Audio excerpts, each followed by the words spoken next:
음악과 오디오를 즐기는 가이드 샘튜브 우승렬입니다.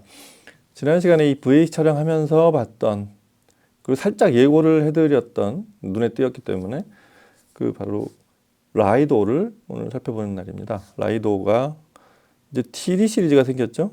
그 전에 C나 D 이런 제품들 많이 익숙했던, 네, 거의 포맷은 비슷한데 그 유닛 소재와 소재가 바뀌면 당연히 안에 내부 설계도 바뀌게 돼 있죠. 이런 것들이 대부분 많이 변경이 된 최신 제품들입니다. TD 라인업의 두 제품 1.2와 바로 옆에 있는 스탠드 거치형, 그 다음에 톨보이 플로어 스탠딩형인 3.8 두 제품을 살펴보는 시간입니다. 일단 이 회사는 설명이 좀 필요하죠. 덴마크 대표적인 브랜드고, 덴마크가 굉장히 스피커 어떤 왕국, 맨날 이런 얘기 하죠. 워낙에 오디오 브랜드들도 많고 그중에 특히 스피커 브랜드들이 많은 그런 나라인데, 일단 덴마크를 대표하는 브랜드라고 제가 얘기했지만 다른 브랜드들이 좀 서운해하겠죠. 그러면 무슨 소리냐, 내가 대표는 나다, 뭐 이렇게. 근데 서로 그걸 누가 우열을 가리기 힘들 정도로, 또 누가 먼저였는지 가리기 힘들 정도로 대단히 덴마크 스피커들이 많습니다. 저희가 아는 이름을 일일이 열거하기 좀 힘들 정도로 굉장히 많아서 어느 거 하나 이렇게 빠뜨리기 힘든, 그게 좀 독특해요. 각자 다 영역이 있고 스타일이 다릅니다. 디자인이 다르고 사운드가 다르고, 그건 오디오 파일들한테 대단히 행복한 그런 고를 수 있는 그런 버라이어티가 되는 그런 나라죠. 잠깐 덴마크가 왜 그렇게 맨날 제가 물어보잖아요. 왜 덴마크가 이렇게 오디오 강국이 됐나 하는데, 제가 예전에 무역을 하고서 이제 그 자료들이나 이런 걸 한번 좀 최근에 집계서도 좀 찾아봤더니, 세계은행이나 이런 자료들을 보면 사업 기업하기 쉬운, 그러니까 기업하기 좋은 투자 조건이 굉장히 좋은 그런 환경을 갖추고 있기 때문에 그래요. 덴마크는 자원이 없어요. 우리가 얼핏 생각하면 광산이나 자석이 많이 나나 보다, 또 나무가 굉장히 잘 나서 그거로 스피커를 만들었나 보다 그러는데, 전혀 그쪽이 아니고 대부분 수입을 의존하는, 수입 의존도가 높은 나라고, 그냥 목축업이 1차 산업을 많이 하는 나라예요. 근데 이게 스피커 같은 산업이 발전하게 된 이유는 그 수입 통관 제도가 대단히 빠르고 쉽게 돼 있고, 막 어느 인도 같은 나라처럼 물건 도착해서 한 달씩 기다리면서 관세율이 50%가 되고, 이런 조건이 없이 쉽게 수입이 되고 수출을 할 수 있게 된 그런 천혜 환경. 그 다음에 돈을 잘 대줍니다. 우리가 기업을 한다 그러면은 여기저기 투자할 수 있는, 기업을 하기만 한다 그러면 돈 꿔줄 회사들이 많다는 얘기예요. 그런, 사실은 제조사가 그런 것들을 꾸려나가기에 천혜 환경이라는 거, 그리고 특허 등록 같은 그런 제도들도 굉장히 잘 돼 있어서, 그게 사실은 덴마크가 스피커 강국이 됐던, 그래서 원천 기술을 유닛 만들고 이렇게 해서 1918년에 유닛을 처음으로 만든 다이나믹 유닛이죠. 그래서 덴마크 오디오 100년 삼아 이렇게 나올 때 보면, 그 유닛 먼저 그런 원천 기술을 제조하기 시작한 게, 지금 같은 환경들이 그런 회사들을 여러 개 만들어서 서로 굉장히 다수의 브랜드가 성장할 수 있게 됐던 그런 원천이었던 것 같아요. 라이도는 2001년에 만든 회사예요. 제품 이름 자체가 라이도가 이제 만든 말인데, 라이드하고 그러니까 라이드 호란 말이에요. 그러니까 즐겁게 신나게, 이제 저희 텔리호라는 곡도 시청 많이 하지만 신나게 할 때 지르는 그런 의성어인데, 라이드 호 그러면 아주 즐겁게 여행을 한다는 뜻이에요. 차 타고 그런 기분으로 소리를 듣는, 그런 소리를 내는 스피커, 아주 낭만적인 장면입니다. 저희가 아는 마이클 베레슨이라는 분하고 라스 크리스텐센이라는 두 분이 만들었어요. 여하튼 그렇게 두 분이 설립을 하고 2009년에 흡수합병이 돼요. 그게 바로 저희가 아는 덴마크의 오디오 유통과 제조를 하는 거대 브랜드죠. 단탁스라는 브랜드가 있어요. 단탁스는 71년에 생긴 회사인데, 피터 얀산이라는 분이 만들었는데, 단탁스가 2009년 이제 처음에 77년인가 돼서 저희가 잘 아는 스캔스픽이라는 회사를 인수해요. 그래서 유닛 제조 기술을, 스캔스픽은 그때 작은 회사였는데 엄청나게 끌어올립니다. 그러고 스피커 회사들을 투자하기 시작해서 이제 2009년에 라이도를 흡수하고, 2017년 되면 가무트라는 회사를 인수합니다. 근데 가무트라는 회사를 인수하면서 이게 단탁스에 사실 투탑이 됐어요. 이제 CEO는 이제 피터 얀센이 설립자이기 때문에 71년에 세운 분인데 가모트의 사장이 뛰어난 설계자예요. 베니 바운 멜트 이제 덴마크 발음이니까 멜트고르라고 하죠. 베니 바운 멜트그렌이라는 분이 들어오면서 라이도의 설계를 다 맡게 됩니다. 거기서부터 이제 라이도가 새 물결을 만나게 돼요. 뭐 그런 스토리들을 거치면서 이제 뭐 참고로 뭐 아시겠지만 라이도 설립자인 마이클 베레스는 본인의 이름을 딴 회사를 만들어서 이제 거의 이제 시장에서 서로 굉장히 유사한 디자인을 가진 베레슨이라는 스피커가 또 새롭게 설립을 됐죠. 그 오디오그룹 덴마크 저희가 종종 소개하는 그렇게 그 두 흐름이 이제 가게 돼 있습니다. 서로 경쟁을 하겠죠. 이제 오디오계에 그런 경우 많습니다. 본인이 설립한 회사에서 나와서 본인이 원래 하고 싶었던 혹은 그때 못했던 것들을 쭉 이어가면서 원래 회사는 다른 경영체제로 가는. 여하튼 베레슨이 설립한 라이도도 그런 길을 가고 있다는 거 참고로 좀 알려드리고요. 이 두 스피커는 전에 이제 C 시리즈, D 시리즈 말씀드렸지만 이 세라믹 유닛을 기반으로 했던 이런 시리즈를 그대로 이제 진화시킨 새롭게 이제 아까 말씀드린 그 베니바운 멜트거르가 이제 새로 설계한 그 새로운 라이도라고 할 수 있습니다. 기본적으로 라이도라는 스피커는 덴마크 스피커 중에서도 그걸 뭐라고 표현할지 제가 느낌에는 아주 그 슬림한 이 스트림 라인을 가진 그런 말 같은 있잖아요. 말이 이렇게 뛰기에 굉장히 아주 유선형으로 생긴 그런 체형으로 진화를 했잖아요.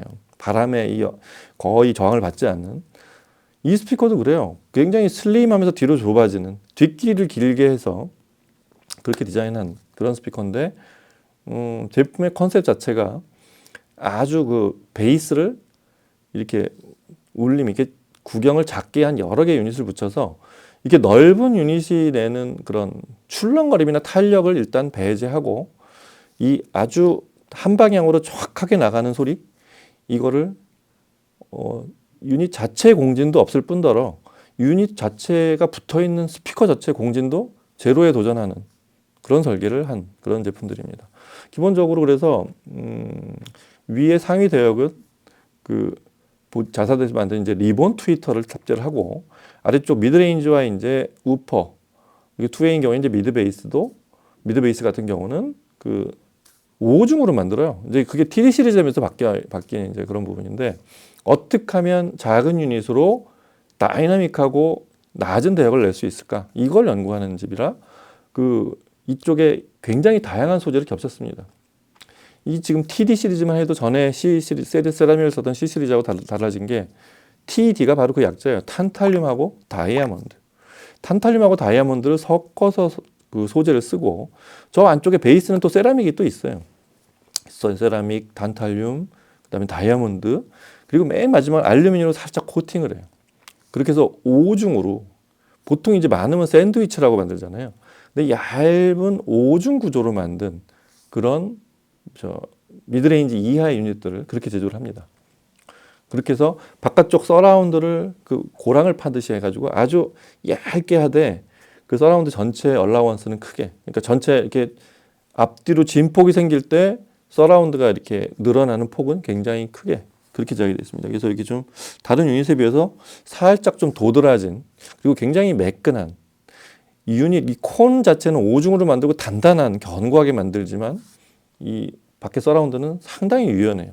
이게 다른 스피커들하고 좀 방식이 거의 반대인 그런 설정을 한 그런 TD 시리즈라고 볼 수 있겠습니다. 기본적으로 아까도 말씀드렸듯이 그 라이도의 TD 시리즈가 지향하는 사운드 자체가 그 공진을 제거하고 다이아몬드를 중간에 섞어 쓴 이유가 그래요. 그 소리 시그널이 없는 대역대로 공진 자체를 밀어 올려서 그 사람이 들을 수 없는 그러니까 원래 생긴 그 공진을 없애는 방법이 아주 단단하게 하거나 아주 그냥 유연하게 해가지고 사라지게 하는 뭐 두 가지 방식에 크게 보면 흐름이 두 가지인데 라이도의 방식은 아주 단단한 소재를 써서 공진 자체가 생기면 그거 자체를 살짝 밀어내서 그 원래 떨림에서는 거의 제로로 만든다는 게 원리예요.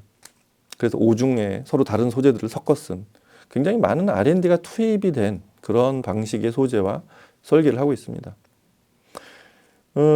이 두 제품 공이 트위터를 이제 그 자사에서 쓰는 그 트위터, 리본 트위터를 쓰고 있는데 이 트위터 자체도 이래요. 아주 0.02g? 0.02g이 채 되지 않는다고 그래요. 굉장히 아주 가볍고 아주 단단해요. 근데 얇고 단단해서 떨림 자체가 그 떨리고 나서의 그냥 깃털처럼 그 떨리고 나서의 어떤 그 울림 자체가 남기지 않는 그런 얇은 재질로 만들고 대신 굉장히 이게 그냥 얇기만 하면 안 되고 굉장히 견고해야 되잖아요.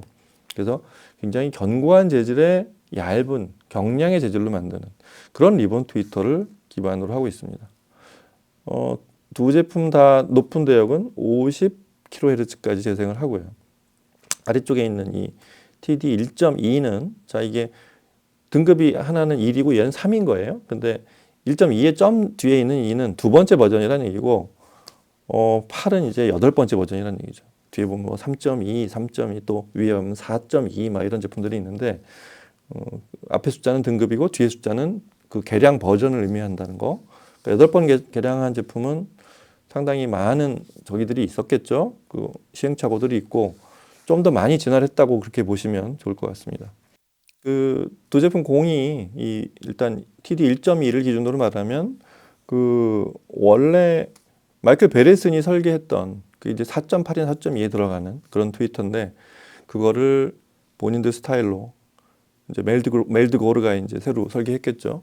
그렇게 해서 완전히 개량한. 근데 베이스는 베레슨이 만든 플랫폼으로 신형으로 개량한 그런 버전입니다. 그래서 뒤쪽에 완전 밀폐를 시켰어요. 그래서 체인버가 이렇게 뒤로 쏙 들어간 체인버가 있고 마치 요 필름 앞에 요 디자인만큼의 욕조 모양으로 되어 있는 딱 그렇게 네스팅이 되게 그렇게 만든 뒤에 체인버, 밀폐형 체인버가 있는 구조를 하고 있고 1.1 가우스라 그래가지고 대단히 자력이 높은 그런 네오디뮴 자석을 써서 그러니까 얇지만 굉장히 견고한 재질을 써서 그 강한 자력으로 흔들게 돼 있단 말이에요. 근데 얇고 가볍기 때문에 그 공진에 우수하고 그 미세한 신호 떨림에 대응을 잘하게 그렇게 만든 그런 제품입니다. 크로스오버 자체도 그 크로스오버 자체 보통 이제 임피던스 로딩을 줄여준다고 하죠. 그래서 그 음압이 지금 작은 건 87dB, 위에 3.8은 좀 더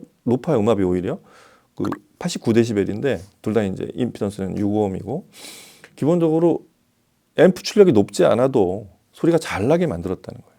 그래서 87dB이면 음압이 좀 만만치는 않은데라고 하실 분들이 있는데 지금 이 VAC 오늘 시청은 VAC로 했는데 VAC 같은 앰프로 오히려 넉넉하게 드라이브가 됩니다. 뭐 VAC가 뭐 모노블록이고 드라이브가 좋긴 하지만 기본적으로 진공관 앰프들, 소출력 진공관 앰프들하고 잘 맞는 설계라는 것도 미리 알려드립니다. 음색적으로 그렇고 드라이브가 그렇게 어렵지 않다는 거. 물론 뭐 대출력으로 뭐 아예 풀 파워 핸들링으로 들으실 분들은 그렇게 들으셔도 되는 견고한 제품입니다. 그렇게 해서 투웨이로 돼 있고 뒤쪽에 이렇게 리플렉싱 홀이 이렇게 하나가 돼 있는데 리플렉싱 홀 자체도 뒤로 이제 뭐 맨날 과제들이 저희가 요새 리플렉싱 홀도 그냥 구멍만 뻥 뚫어 놓지 않죠. 가이드를 만들고 거기가 흔들리지 않게 해야 베이스가 정확한 또 해상도가 나온다. 이런 연구들이 많이 진행돼 있잖아요. 그래서 지금 라이도의 방식은 홀 뒤쪽에 이만한 또 견고한 지지대가 이렇게 되어 있고 그게 음의 이 출구, 리플렉싱 그 방향이나 이런 것들을 상당히 신경을 쓴 각도와 뭐 구조물이 됩니다. 그래서 그 싱글 와이어로 되어 있고 이 제품을 설명할 때 가장 또 중요한 제품 하나가 이 스탠드죠. 옛날에 저 C1.1대였나 그때부터 많이 봤는데 흔들려요. 그리고 위아래가 다 그 4개의 베어링으로 그러니까 스탠드와 이 스피커 본체 이렇게 흔들거리는 베어링으로 지지가 돼 있고 근데 이게 우리가 아는 볼이 그대로 노출된 게 아니라 볼이 안쪽으로 들어가 있는 그런 베어링으로 돼 있습니다. 그리고 아래쪽 스탠드 아래쪽도 베어링으로 지지가 돼 있는데 다른 스탠드하고 다르게 독특한 건 이 뒤쪽을 지지한 이 점을 지지한 이 판이 앞으로 이렇게 오고 앞쪽은 딱 한 개가 지지해서 뒤로 가는. 그래서 앞쪽은 이런 봉으로 되어 있고 뒤는 플랫이란 이런 판으로 되어 있는 게 서로 교차해서 아래쪽으로 지지하게 되어 있습니다. 이게 그냥 정확히는 설명을 제가 저기로 못하겠지만 그냥 일반적인 그냥 이 진동을 감지하는 물리학적인 어떤 그런 감쇄적인 측면에서 보면 반드시 수직으로 내리는 것보다는 약간 서로 엇갈려서 이렇게 교체하다 보면 수직 방향으로 내려가는 어떤 진동이 이렇게 비스듬히 내려가면서 좀 더 완화시키는 효과가 있지 않을까 생각합니다. 그러니까 수직으로 되어 있는 건 지지한다고 보면 이게 비스듬히 내려가면 충격 완충을 시키는 효과가 있는 그런 방식으로 제작이 되어 있는 그런 전용 스탠드라고 보시면 되겠습니다. 가벼워요. 스탠드 자체 무게도 한 4kg? 그렇게 들었던 것 같아요. 제품 본체 무게는 15kg 정도밖에 안 됩니다. 이게 TD 1.2의 디자인이고, 자, 모든 제품이, 라이도 제품은 이렇게 모듈식으로 되어 있어요. 앞쪽에 보면 패널이 이렇게 체인버도 그렇지만 앞쪽이 요만큼이 트위터고 요만큼이 미드베이스다라고 앞에 패널이 서로 다르게 이렇게 볼팅을 하게 돼 있고 각도도 서로 다릅니다. 그렇게 해서 이렇게 나눠져 있습니다. 그 각 구간이. 그리고 구경 얘기 안 해드렸는데 이 TD 1.2는 그 밑에 미드베이스죠. 미드베이스 구경이 6.5인치입니다. 3.8을 볼까요? 그러면 TD 3.8은 같은 트위터를 쓰고 있는데 트위터를 중심으로 미드레인지가 두 개가 5인치 미드레인지가 이렇게 가상 동추로 되어 있고 그 아래쪽에 8인치 우퍼 두 개가 이렇게 있는 그런 구조죠. 그 우퍼의 재질과 구조는 지금 1.2에서 말씀드린 대로 그 같은 5가지, 그러니까 5레이어, 5겹의 5겹의 재질로 그렇게 제작이 되어 있는 구조는 똑같고요. 역시 또 베이스는 이제 그 1.2 때 잠깐 말씀 안 드렸는데 그 언더헝이라고 해가지고 베이스도 위에 네오드민 자석처럼 똑같이 드라이브를 하는 그런 강한 드라이브를 하는 그런 강한 훅을 가진 그런 베이스를 구사하도록 설계가 되어 있는 자력이 굉장히 강한 그런 미드레인지와 베이스 설계로 되어 있는 당연히 구경이 더 크고 자력이 더 크겠죠. 그렇게 제작이 되어 있고 그 트위터는 똑같습니다. 그 아까 이름 말씀 안 드렸는데 그 리본 트위터가 이름이 특이해요. FTT75 거기까지가 이제 짧은 이름이고 정확히는 FTT75-30-8 뭐 이렇게 이름이 복잡합니다. 그게 아까 말씀드린 마이클 베레슨이 만든 그 리본 트위터의 개량 그 업 버전이라고 그렇게 말씀을 드렸고요. 3.8은 이렇게 보면 그래서 당연히 5개 구간으로 되어 있겠죠. 미드레인지 2개 사이에 트위터, 그다음에 아래쪽에 베이스가 2개인 이런 구조로 되어 있는 톨보이인데 기본적으로 대형만 보면 이 1.2가 45Hz부터 시작을 하고 3.8은 24Hz부터 시작합니다. 그러니까 20Hz대 거의 초반까지 내려가는 그리고 위는 똑같이 50kHz고요. 크로스오버가 조금 독특한 게 리본 트위터가 이 재생 반경이 넓다 보니까 위는 50kHz고 아래쪽은 보통 3kHz에서 끄는데 2.4kHz까지 내려와요. 그래서 아래쪽도 우리가 아는 높은 중역대 상당 부분까지 내려온다는 거.